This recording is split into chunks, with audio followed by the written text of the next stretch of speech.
It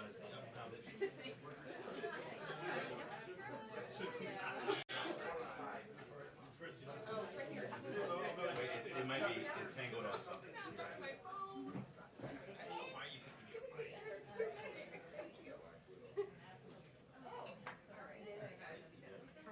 You also drop some cash, but I'm keeping that. I'll take those.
couple of items for all of you at the top.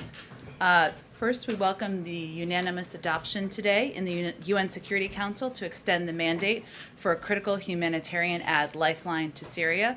This agreement, which will directly impact the lives of millions of Syrians, was the result of hard work among the members of the Council and intensive diplomacy following a detailed discussion at the Geneva summit between President Biden and President Putin. Today's resolution, which renews the cross-border agreement that would have expired on July 10th, will provide further life-saving humanitarian assistance to the people of northwest Syria and is part of a broader humanitarian initiative led by the United Nations.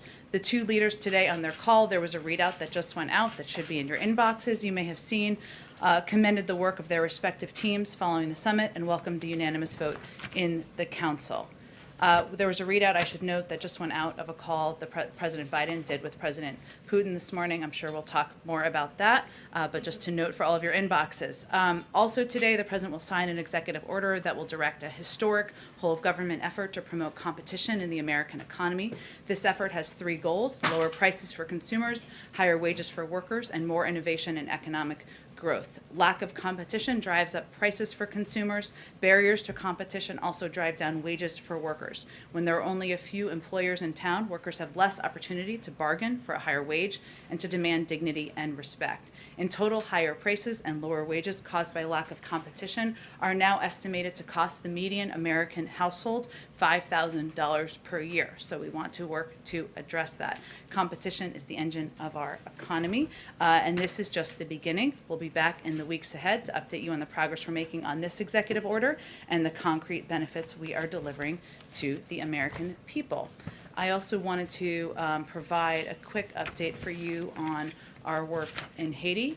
The United States remains engaged and in close consultations with our Haitian and international partners to support the Haitian people in the aftermath of the assassination of the president. In response to the Haitian government's request for security and investigative assistance, we will be sending senior FBI and DHS officials to Port-au-Prince as soon as possible to assess the situation and how we may be able to assist. I also wanted to note that in January 2021, we announced a $75.5 million for a wide range of issues, including democratic governance, health, education, agricultural development, and strengthening of pre-election activities. Strengthening Haiti's law enforcement capacity is a key U.S. priority, was before the assassination a few days ago, continues to be. And the U.S. Department of State's Bureau of International Narcotics and Law Enforcement Affairs provides assistance directly to the Haitian National Police. We are also providing $5 million to strengthen the Haitian National Police capacity to work with communities to resist gangs. I also wanted to remind you all that earlier this year, the Department of Homeland Security redesignated temporary protected status for Haiti for 18 months, something the Secretary announced in May and something we are working to implement. And finally, Haiti is one of the countries that will be receiving vaccines from the United States. We will be prepared to deliver those hopefully as early as next week. Part of that is assessing what can happen with the airport and how we will be able to deliver these. Two other updates. One other update and the week ahead. On global vaccines, today we are sending 3 million doses to Indonesia, 1.5 million doses to Nepal, 500,000 doses to Moldova, and 500,000 doses to Bhutan. With these shipments in this week alone, we have sent nearly 15 million doses to countries including Guatemala, Uruguay, Paraguay, Bolivia, Afghanistan, and Vietnam. On Indonesia, I also wanted to add that in addition to the vaccines, we're moving forward on plans to increase assistance for Indonesia's broader COVID-19 response efforts. We recognize the difficult situation Indonesia currently finds itself in with a surge of COVID cases, and our thoughts are with those in Indonesia who are affected. Finally, let me get to the week ahead. On Monday, the President will meet with local leaders, including law enforcement, elected officials, and a community violence intervention advocate to discuss his administration's comprehensive strategy to reduce gun crimes and other violent crimes. And that's here at the White House. On Tuesday, the President will deliver remarks in Philadelphia, the birthplace of democracy, on his administration's actions to protect the sacred constitutional right to vote and the need to overcome anti-voter laws.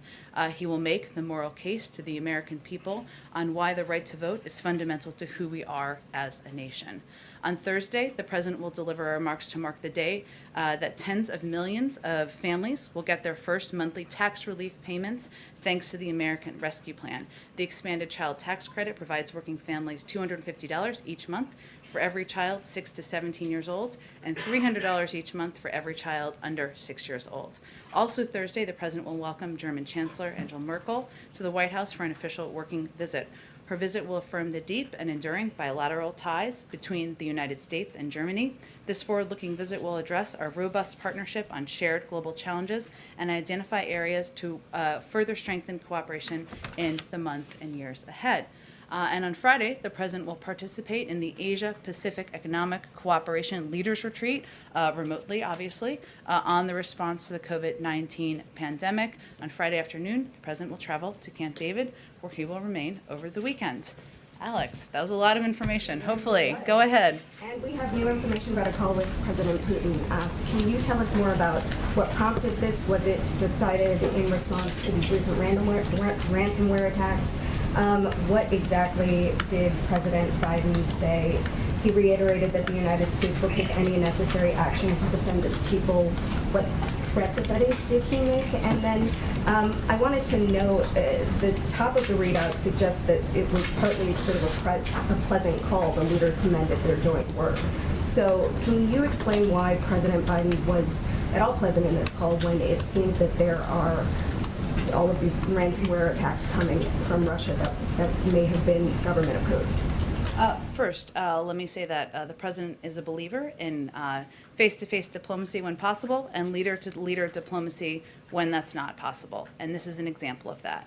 And this is the first time, even though ransomware attacks have been increasing over the past 18 months, if not longer, that there has been this level of engagement at this level. And certainly the President knew, even when they met in Geneva, that there would be a need for ongoing discussions and engagements. I would say the reason that they commended the work of their teams is this is consistent with the President's view that diplomacy includes working together where there is opportunity and agreement and being clear and candid and forthright when there is disagreement. And this call is an example of that. So because of their agreement and the discussion they had in Geneva, the UN Security Council is going to extend access for humanitarian corridors, providing assistance, humanitarian assistance to people in Syria. That's something that is pivotal and that is going to save lives. That is something to be commended. At the same time, the President made clear, as I think you could see in the readout, that he underscored the need for President Putin to take action to disrupt these ransomware groups. Our evil, we know, operates in Russia and other countries around the world, and we don't have additional or new information suggesting the Russian government directed these attacks. We also know, and we also believe, that they have a responsibility. They have a responsibility to take action. And as you can see in the readout, the President also made clear that the United States will take any necessary action to defend its people and its critical infrastructure. So this was an example of leader-to-leader diplomacy, something the President feels is vital as he operates in the world. And a quick note of clarification on the new CDC guidelines on schools, because there seems to be a lot of confusion when these come out. Schools are now supposed to allow teachers and students that are vaccinated not to wear masks, but they're not recommended to keep track of that. Is that a recommendation enforceable? And if not, why even make the recommendation to begin with? And then going forward, as we're seeing an increase in vaccinations or increase in the Delta variant in some of these under-vaccinated clusters, is there a situation in which the administration would suggest returning to virtual learning at all? First, the CDC laid out ways several months ago that all schools can safely return to in-person learning. That applies to schools in areas where there are high levels of vaccination and areas where there are lower levels of vaccination. And thanks to the American Rescue Plan, $122 billion in funding, schools can implement these mitigation measures that they may not have been able to prior. So this guidance today reiterated that masks should be worn indoors by all unvaccinated individuals individuals. Schools should continue to maintain at least 3 feet of physical distance. Screening, testing, ventilation, hand washing and respiratory etiquette, staying home when sick and getting tested, contact tracing with quarantine, and isolation and cleaning and disinfection continue to be important layers of prevention to keep schools safe.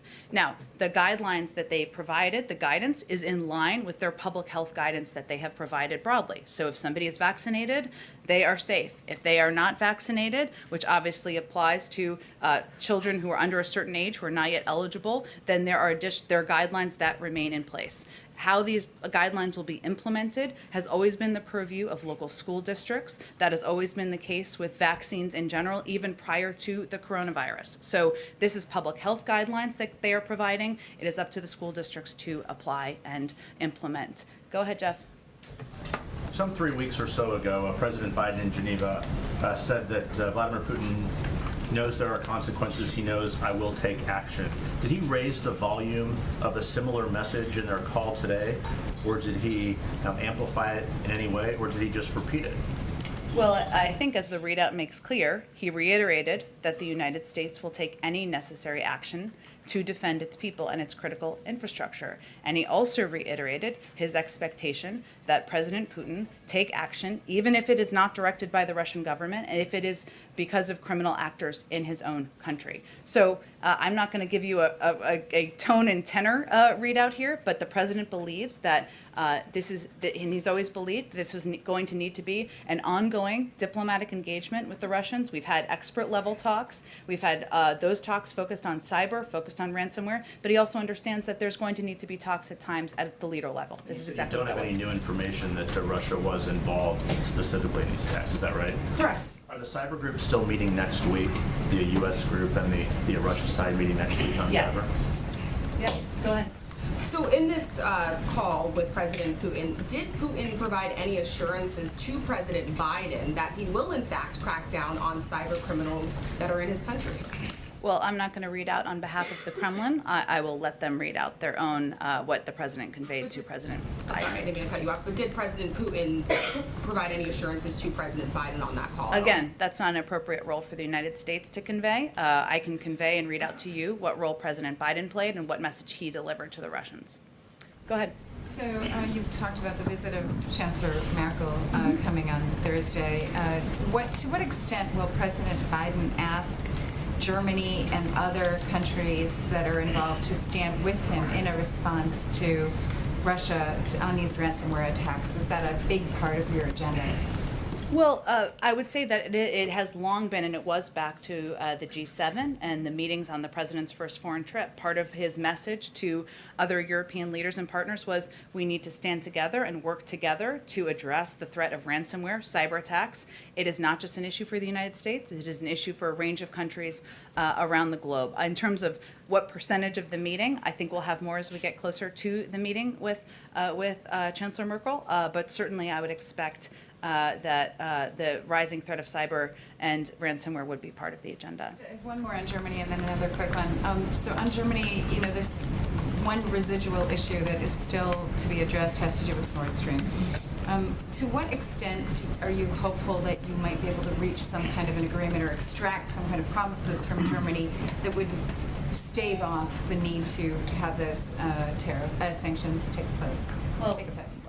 It certainly will be a part of the discussion, and the president's, our view continues to be that it's a bad deal and one that has global issues involved in it, but I'm not going to predict for you what the outcome of the meeting will look like. Yeah. Real quick on Haiti. Yeah. So we have some reporting that there's investigation going on about the role that Haitian Americans may have played in that attack. Can you say a few words about your understanding of that? I understand you're sending to the FBI and DHS, and it may be a bit premature, but any readout now would be helpful. I don't have anything to update in that regard. Obviously, the investigation is being led by Haitian police forces on the ground. There have been some reports I think you're referencing, but I don't have any update beyond that. Would that be a serious concern for the White House if you found that there were, in fact, American citizens involved in this assassination? Well, certainly, but I'm not going to get ahead of where the investigation is going. It's ongoing. It's led by the Haitians on the ground. Go ahead, Kelly. Did the president, in his conversation with President Putin, expand on the list that he presented to him in Geneva about the types of critical infrastructure and parts of the U.S. economy that were off limits. Has the increase in ransomware informed his view on that to expand that? And should we interpret this call and the implicit warning in there again as a sign that the U.S. will act and act soon? Well, first I would say that, as you noted, the president did provide a list of critical infrastructure when he met with President Putin just a few weeks ago. He did that because, of course, an attack on critical infrastructure that would take out a swath of the American economy would have a significant national security impact. He did not provide that list to say if the attack is not on critical infrastructure, we're not going to take action. That was not the restriction he gave himself. And I think in this call today, he was making clear that, again, and reiterating again, that attacks by criminal groups, by actors that may not be directed by the Russian government, you still have a responsibility. And in terms of actions, he made clear that he's going to take steps to defend the American people and our own infrastructure and our interests here in the United States. So while we're not going to preview operationally what that looks like or what he may decide to do, he did make clear that he reserves that option to take action. And do you think the president's intent in having this call and on this topic within the call was to send that signal that action could be imminent? I think his intent was to make clear and reiterate again that attacks by criminal groups, ransomware attacks by criminal groups on entities in the United States is not acceptable, and that we reserve the right to take action. Go ahead, Misha. Thank you. Did President Biden specifically ask about Casilla and the RNC hack in this phone call? And did Putin say he was investigating? Did he deny it? What was that conversation? Well, I'm still not going to read out what President Putin said, and I'm sure that the Kremlin will do their own readout of what he conveyed. I can tell you broadly that, of course, the ransomware attack that happened over the course of last weekend was a big focus, of course, of the call, which was clear in the readout that we provided. Again, I would reiterate on the RNC attack that the information we have to date is that that was on a third-party entity, and it's something the FBI is working with them on. We don't have additional information beyond that at this point in time. Did the president express when he would take this action? I'm just not going to have more to read out for you on operational details or specifics. Okay, and I have a question on Hunter Biden's artwork. Did the White House play any role in crafting the sales agreement with the New York Gallery to protect the purchasers or the ultimate purchaser's identity? Well, I can tell you that after careful consideration, a system has been established that allows for Hunter Biden to work in his profession within reasonable safeguards. Of course, he has the right to pursue an artistic career, just like any child of a president has the right to pursue a career, but all interactions regarding the selling of art and the setting of prices will be handled by a professional gallerist adhering to the highest industry standards, and any offer out of the normal course would be rejected out of hand, and the gallerist will not share information about buyers or prospective buyers, including their identities with Hunter Biden or the administration, which provides quite a level of protection and transparency. The gallery owner is a private citizen who might not be privy to who might have some interests in purchasing this artwork. Is the White House doing anything to work with the owner to make sure there's not impropriety there when it is ultimately sold? Well, I think it would be challenging for an anonymous person who we don't know and Hunter Biden doesn't know to have influence. So that's a protection. Go ahead. Thanks, Jen. On this call this morning with the Russian president, did President Biden discuss at all the Taliban delegation that was in Moscow yesterday? The focus of the call and the conversation, which I can tell you was about an hour long, was really primarily on these two topics. I can see if there was anything in addition that was raised, and I can follow up with you after the briefing. And then on the Afghan translators, does the president believe he has any executive authority to determine where these Afghan nationals await their visas? I know that the president said yesterday you guys are working closely with Congress. Want to know what that looks like. But in addition, does he have any influence on where they wait out this time period for their visas, as he similarly exercised with immigrants at the southern border by ending the Remain in Mexico policy? Well, it's a different program, obviously, which I know you're conveying. And what we are trying to determine is U.S. facilities and bases that are located in different parts of the world where we can house these brave and courageous individuals while they're processing continues. So that's what we're determining. We have not made a final determination of that. We're trying to also protect for security and operational reasons what that may look like, even when a final determination is made. So I would see it as a different type of a program, and but those are the considerations. And it's already law, so we are in a position where we can make a decision to relocate individuals from Afghanistan to these third-party countries. And then on the vaccine, Pfizer requesting approval for a third shot from regulators. CDC, FDA said at this time you don't need a booster to be considered vaccinated. But what's the timeline that you guys are looking at on when that would be recommended, especially as it pertains to meeting vaccination requirements to forego things like masks? Well, first, and you referenced this, but just for others, the CDC and the FDA put out a pretty clear statement last night after the announcement by Pfizer, making clear that Americans who have been fully vaccinated do not need a booster shot at this time. I'd also note that they are constantly engaged in a rigorous process to consider when a booster might be necessary, but I can't make a prediction of that. That's going to be led by the data and by the science. But at this time, that is not a determination that they have made, and we wanted to make clear that that is not something that the American people need to plan for at this moment.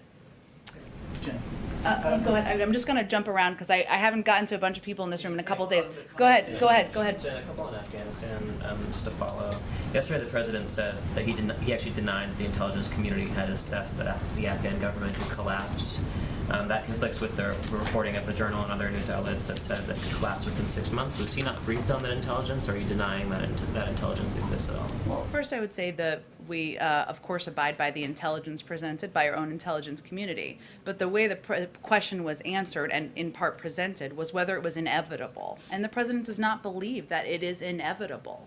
The intelligence community has never said it was inevitable for the Taliban to take over the country, and so his objective, or his what he was trying to convey, was that there's a responsibility, and the responsibility now lies in the hands of the Afghans. We have trained over 300,000. We've provided $3.9 billion in humanitarian assistance. These are brave fighters who have fought off, taken on casualties, and fought off over the course of the last several years. We want to equip and empower them, and it is now in their hands. But it is not inevitable, nor has any intelligence assessment predicted it was inevitable. And just one more. Yesterday, he also said that the U.S. doesn't bear responsibility for any deaths that might occur after the U.S. withdraws. Can you explain, how the U.S. doesn't bear any responsibility for that? Well, I think what the president was conveying is that we are doing everything we can to equip, train, empower the Afghan National Security Forces, and we're going to continue to remain engaged, not just through the end of August, but then forward. But it is going to be up to them it is ultimately their job and responsibility now to demonstrate their capabilities and their will to defend their country. And that was what he was attempting to convey yesterday. Just really briefly on the competition executive order, was there any discussion about trying to accomplish those goals through legislation? And would that be the president's preferred approach over an executive order that could be overturned by his successor? Well, there's certainly value in legislation. It makes it more permanent, so there's no question about that. But the president is going to continue to use authorities that every president before him has had. Executive actions, which allow him to take actions to make industries more competitive, to bring relief to consumers and the American people. So I'm not going to rule out future legislative discussions with Congress should they want to pursue them, but these are actions he could take that could have a huge immediate impact on the American people. Go ahead in the middle. Just two quick questions, Jen. The first is, I spoke with a number of justice organizations and families that want to know if the president is going to address the over 4,000 inmates, low offender inmates that are sent home due to the pandemic that may have to go back. They're saying that they want to know, is he going to make a statement? How is he going to address it? And is he willing to find a way to keep them home, whether that's granting clemency or ordering the DOJ to go back and revisit that memo that was done under the Trump administration?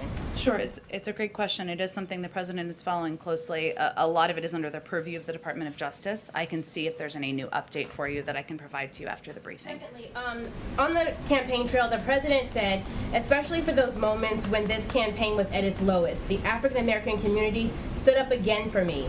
then they always have my back and I'll have theirs. With that said, I know you said on Tuesday he's going to Philly, but there are many activists on the ground who feel like the president has not done all that he can. Are we going to see him going state to state like he did with infrastructure and having a very in-your-face approach with many Republicans, like in Arizona, confronting some of these rules, or even pressing Democrats when it comes to nuking the filibuster? Well, first I would say that the speech the president is delivering is about our fundamental right to vote in the country and the moral obligation we all have to defend that, stand up for that. It's not about legislative process, and this issue is bigger than that. And I would say that to those who are critics, we stand with you in wanting to make voting more accessible around the country. And that's why the president signed a historic executive order into law in his first month in office. That's why his Department of Justice has already taken action to double the funding and support around the country to fighting voter laws and fighting voter suppression. That's why he nominated and fought for the confirmation of Kristen Clark and Vinita Gupta, two civil rights activists who are now playing prominent roles in the Department of Justice. He has said this will be the cause of his presidency. He's delivering a speech in Philadelphia, the foundation of democracy, next Tuesday, and that's a continuation of his efforts. Go ahead. Jen, thank you. Nobody really would expect you to preview what the United States might do as a retaliatory cyber attack on Russia. But does the president understand that, assuming Russia would not acknowledge such an attack, does he understand that for political consumption, domestic political consumption, and perhaps worldwide political consumption, that we have to make some kind of show of it? We have to point out that we have responded. The United States has responded. And the president has fulfilled what he said he would do. I would say the president doesn't make his global decisions or his decisions as commander-in-chief or a leader in the global community based on politics. He makes them on what is in the interest of our national security, in the interest of the American people. And certainly, I know you alluded to this, but I don't think anyone expects him or us to preview our punches. He reserves that option, has been clear about that, and we're probably not going to preview that in advance. Go ahead, Karen. I think I've answered your question. Go ahead, Karen. Thanks. Two questions on vaccines, and back to the Pfizer saying that the third shot's better. You mentioned that the FDA and the CDC came out very quickly with a statement saying it's not needed at this time, but is anybody in the administration asking Pfizer to coordinate on announcements like this so Americans are not confused to see such a whiplash of headlines? Well, they are a private sector company. I can't speak to their the origin or the motivation of their announcement. You'd have to ask them that, but the role we can play from the U.S. government is to provide accurate information and public health information, which is what we ventured to do last night pretty rapidly in response to the announcement. And you were asked about this on Wednesday on Air Force One, but I just want to go back to it because there's still pushback about the president's comments about going door to door to encourage vaccinations. The South Carolina governor said today that enticing, coercing, intimidating, mandating, or pressuring anyone to take a vaccine is a bad policy that will deteriorate the public trust and confidence in the state's efforts. And Governor McMaster said he's going to prohibit the state health agency from using the administration's targeted tactics. Can you respond to the governor and explain what it is that is being done and what is not being done in this outreach? Sure. Well, let me first say that the failure to provide accurate public health information, including the efficacy of vaccines and the accessibility of them to people across the country, including South Carolina, is literally killing people. So maybe they should consider that. But I would say that what this is and what it is not, this is not federal employees going door to door. This is grassroots volunteers. This is members of the clergy. These are volunteers who believe that people across the country, especially in low vaccinated areas, should have accurate information, should have information about where they can get vaccinated, where they can save their own lives and their neighbors' lives and their family members' lives. That's exactly what this is. It's something that's been going on since April, and it's something where we've seen an impact in states where there are lower vaccination rates. So it is something we will continue to work with local groups to do, and it's a disservice to the country and to the people who may lose their lives, who may lose family members, to provide inaccurate disinformation at a moment where we're still fighting a pandemic. Go ahead, George. Thanks. Two questions on the president's trade agenda.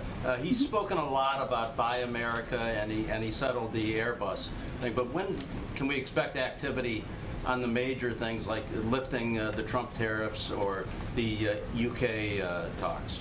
Sure.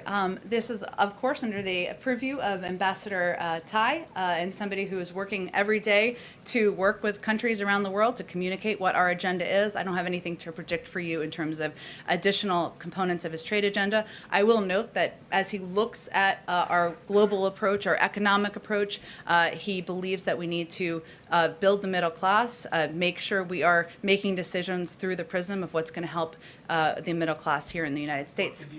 Yeah. Any reaction to the IMF calling on him to lift the tariffs? We're continuing to review. I don't have any update for you on a timeline. Go ahead. Thank you. So I have a question on vaccine sharing and then on Afghanistan.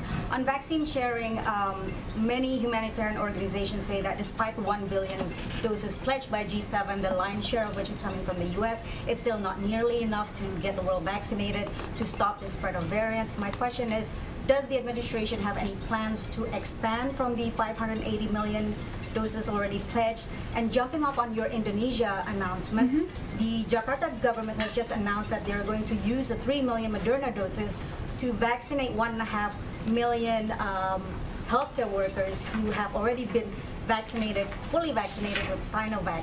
So would you care to comment about that in regards to U.S. vaccine diplomacy versus Chinese vaccine diplomacy? Sure. Well, first I would say that there are no strings attached to our vaccines that we're providing. We're providing them around the world to save lives and to be a contributor to the global effort to fight the pandemic. You're absolutely right that there are more doses needed beyond the billion. I would note that the United States is far and away the largest contributor in the world to the fight against the pandemic, including specific doses of vaccines. And we have, the president has made clear that we will continue to build from here. And we're working on manufacturing capacity around the world and in the United States, and we will continue to contribute even beyond the billion doses. Afghanistan, the Taliban has captured a key border crossing with Iran today, a move that's designed to choke the Kabul government economically. So if the Taliban continues to make military gains to push the Kabul government towards collapse, at what point would the president reconsider his strike policy to include airstrikes on the Taliban rather than just ISIS and Al-Qaeda? Well, I'm not going to predict an outcome that we are certainly working to, with the Afghan National Security Forces, to push against. I can reiterate, of course, why the president made the decision he made based on a clear-eyed assessment of what the impact could be. But at this point in time, what our focus is on is ensuring we are bringing our servicemen and women home from Afghanistan on the timeline he outlined yesterday, that we are spreading our counterterrorism capacity out to parts of the world where we see the biggest threats beyond Afghanistan, that we are continuing to work to empower, equip, train, support financially the Afghan National Security Forces. Go ahead. Thank you, Jen.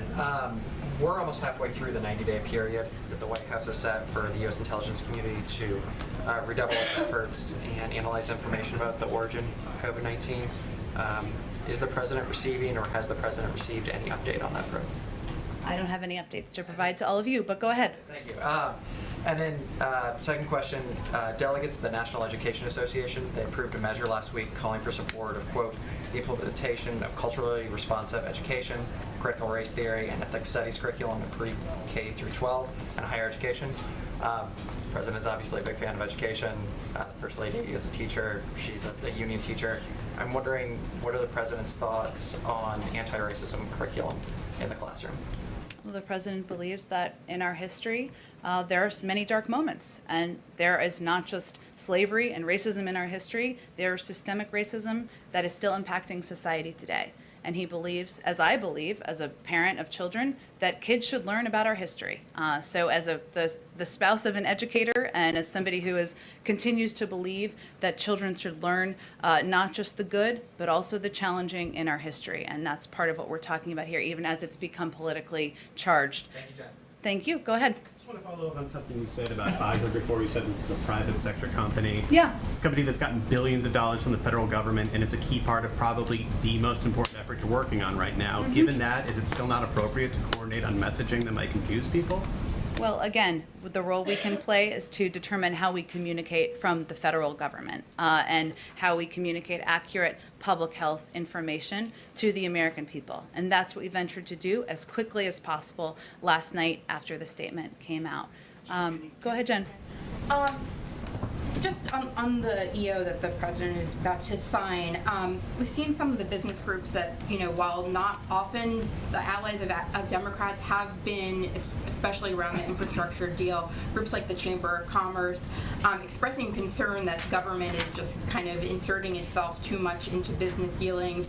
The National Association of Manufacturers saying their solutions in search of a problem, and threaten to undo progress by undermining free markets that are premised on the false notion our workers are not positioned for success. And more broadly, are you just concerned about the reaction coming from industry that they will try to push back on this, that there will likely be lawsuits and all kinds of other things that could bog down this? And how are you planning to respond to all of that? Well, there may be, but I think the role and the president's role is to focus on what's in the interest of American consumers. And his view is that when you have a lack of competition that's driving up prices for consumers, driving down wages for workers, a lack of competition that is costing the median American household $5,000 per year, that as the President of the United States, somebody who represents middle-class Americans across the country, he has a responsibility to act. We understand some may be opposed to that, and that's okay. It's a free country. Go ahead. Go ahead very quickly, Brian. Thank you. The follow-up to that is, you said in the statement today that he's going to take decisive action against consolidation in a lot of industries. Does that include the media industry? I mean, we suffer consolidation more than any other. So is your administration going to break up the large media conglomerates? I don't have anything to predict or preview for you on that front. Go ahead. I'm from a large media conglomerate. Okay. Jen, a question. Yeah. A question on Haiti. Nothing crazy's happening. The pool has to gather. Go ahead. A question on Haiti. Yeah. How will the arrest of 2 Americans affect the assistance that the FBI and DHS provides to Haitian authorities? Our assistance is to help the people of Haiti and to help them get through what is a very challenging time and has long been even before the assassination of the president. So the investigation is not going to impact the assistance we're providing to the people of Haiti. But as I announced at the beginning, we are sending, because supporting law enforcement efforts on the ground and making sure we are providing resources in terms of women and manpower, but also financial resources is part of what our objective is as well. And how many law enforcement agents are we sending? And have there been any requests for any additional aid from the U.S., either from the State Department or another agency? Well, this action was in response to a specific request, so that's what it exactly was. I don't have a specific number. I can check and see if there's something more specific we can provide to you. Go ahead, Eugene. Is the Biden administration considering easing travel restrictions to allow vaccinated people into the U.S.? The CDC has already said that it's safe to travel. I've done it. A lot of us have done it. If you're fully vaccinated. There's an ongoing process, which I know is to the frustration of many, which includes working groups with countries so that we can communicate about and share information about what the criteria will be for easing these travel restrictions. We certainly want to ensure families are reunited, people can travel, as you have, as you said, but I don't have anything to predict in terms of the timeline there. The question is, if the conditions are the same, they're otherwise the same, why does the destination matter? They look at a range of criteria, but it's based on public health discussions. Public health experts are a part of these discussions on all sides, from our country and from the others who are participating. And last question. In May, the administration came out in support of the TRIPS waiver, which would make vaccines more available around the world by waiving the IP protections. Angela Merkel will be here next Thursday. Germany is against the TRIPS waiver, and I think it has to be unanimous. Is that on the agenda for President Biden to talk to her about that? He is a strong proponent of it. It's one tool in our toolbox. There are a number of others, including increasing manufacturing. Obviously, we've already made an announcement about the number of doses, 500 million we're sharing around the world, and we've already started implementing them. I know it sounds like there's a lot of interest in what will be on the agenda. Let me see if there's more about the agenda for the meeting with the German Chancellor to predict. Let me go all the way to go ahead in the middle. Go in the middle. Thanks, Jen. Just 2 quick questions. First, on voting rights. Is the speech next week in Pennsylvania, is it like a one-off speech, or is the president going to sort of consistently start to deliver speeches and have events publicly on this issue? Well, he just had a meeting with civil rights leaders yesterday, and we provided a readout of that.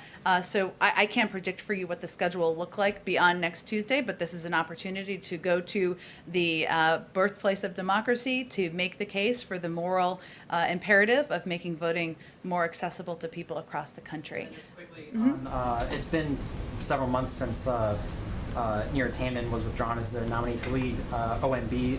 Is there an update on the timeline for when the president might nominate a full-time nominee to lead that department? There, I do not have a timeline update for you. Go ahead. Thanks, Jen. As you probably have noticed, gas prices are up considerably right now all across the U.S. The average price of gasoline is $3.14. In fact, gas prices are up 40% since the very beginning of the year. What is your message to motorists out there in the country that are concerned about how much it costs to get to work every day, how it's really impacting their family budgets? Well, first I would say that gas prices do historically rise in the summer, and that's particularly true even in moments like this where there's a spike in people traveling and even more people are hitting the road now because of our success in defeating the pandemic. So in the last 10 years pre-pandemic, for example, the average price of gas in July is nearly 30 cents higher than it is in January. And any prices are higher now than they were last year because Americans are finally able to travel. I just thought that context was important. As it relates to, but the president is quite focused on ensuring that we are doing everything we can to keep prices low to keep the cost of living low for the American people, including the cost of gas. That's why he was vehemently against a gas tax, why he was against a vehicle mileage tax. We are not a party of OPEC, as you know. We are engaged with a number of countries in part because we want to ensure that we are remaining abreast of what is happening in those discussions as well, because that will have an impact. But his direct message to the American people is that he is going to work, just as he worked to get the virus under control, he's going to create jobs. He's going to work to ensure we are doing everything we can to keep the gas price low. Would releasing oil from the SPR have any impact? Is that a consideration of the administration? I don't have anything to predict on that front. Sure, go ahead. Thanks, Jen. As a candidate, President Biden said, and I'm quoting, quote, I've never spoken to my son about his overseas business dealings, but recently photographs and documents have called that into question. In 2015, President Biden, as vice president, met at Cafe Milano with his son's Ukrainian, Russian, and Kazakhstani business associates one day before a Burisma executive thanked the first son for the opportunity to meet his father. And also in 2015, as vice president, the president hosted at the Naval Observatory Mexican business associates of Hunter Biden before Hunter Biden emailed these associates from Air Force 2 the next year going to Mexico. So I have kind of a two-part question. Was President Biden indeed unaware that his son was pursuing business opportunities with these people he met? And also, according to recent reporting, the first son still has a stake in a Chinese investment company. When is he going to unload that? On the last part, he's working to unload that. I'd point you to his representatives. The president does not discuss business dealings with family members, and otherwise I'm not going to respond to Rudy Giuliani's lawyer.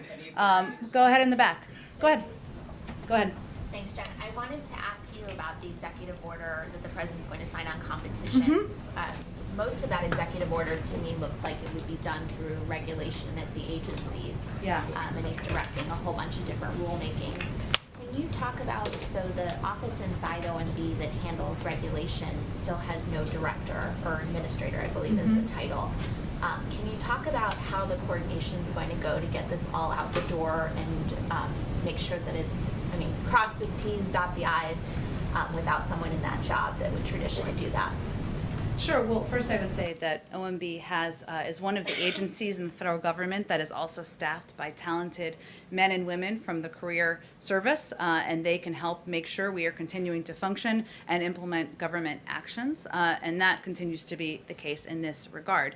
As you noted, the order includes several actions that agencies would take, which those actions would be implemented within agencies. Even independent agencies, of course, will make their own decisions. So this order is encouraging independent agencies to take certain actions, even as they make those decisions. But the federal government is designed in a way so that we can function from administration to administration, even as individuals need to be nominated and confirmed, and that is certainly the case in this regard as well. All right, let's see. Go ahead, Nikki. Go ahead. So, since Tampa won the Stanley Cup, what is President Biden? All right. I wasn't on my bingo card today, but that's fine. Well, we'll segue. Yep. What is President Biden receiving from Prime Minister Trudeau? Because I know that there's a bet out there. Mhm. And then when are we going to see the lightning or other sort of bigger events start happening again at the White House? Soon. We've already started to have events, as you all know. We've had some over the course of the last few weeks. We've already welcomed one sports team here to the White House, and there will be more to come. I don't have a prediction of the timeline, but we are starting to schedule and plan those events for the coming months. Do you know the winnings? Like, what is the president getting from the Prime Minister? I don't have an update on that specifically, but we can see if there's more detail to share. Why don't we go all the way in the back? Yes, thanks, Jen. Can you give us an update on the nuclear talks in Vienna? Will we have a 7th round of talks? Sorry, I didn't hear the last part. Vienna. Yes. Nuclear talks. Would we have a 7th round of talks? That is certainly the intention, but I don't have any update on the timeline of those. Go ahead, next to you. Thank you very much, Jen. On China, is White House planning to hold another phone call with Chinese leader Xi? And at the G20 summit in October, is President Biden willing to hold a summit with Xi on the sidelines? I know the G20 summit is coming up right around Halloween, but that is quite some time from now in terms of the planning and what other events may or may not be around it. Certainly, we are in touch at a very high level with Chinese leaders in terms of an upcoming call with President Xi. I don't have anything to predict on that front. Why don't we go all the way? I'm just trying to get all the way to the back because I'm not great at doing that. Go all the way in the, yeah, go ahead. Go ahead. Thank you, Jen. On the competition policy executive order, Yep. Are there any additional steps that have already been taken, like at the interagency level, so that we're going to see a proposed rule from the Department of Transportation on airline fees or something next Tuesday?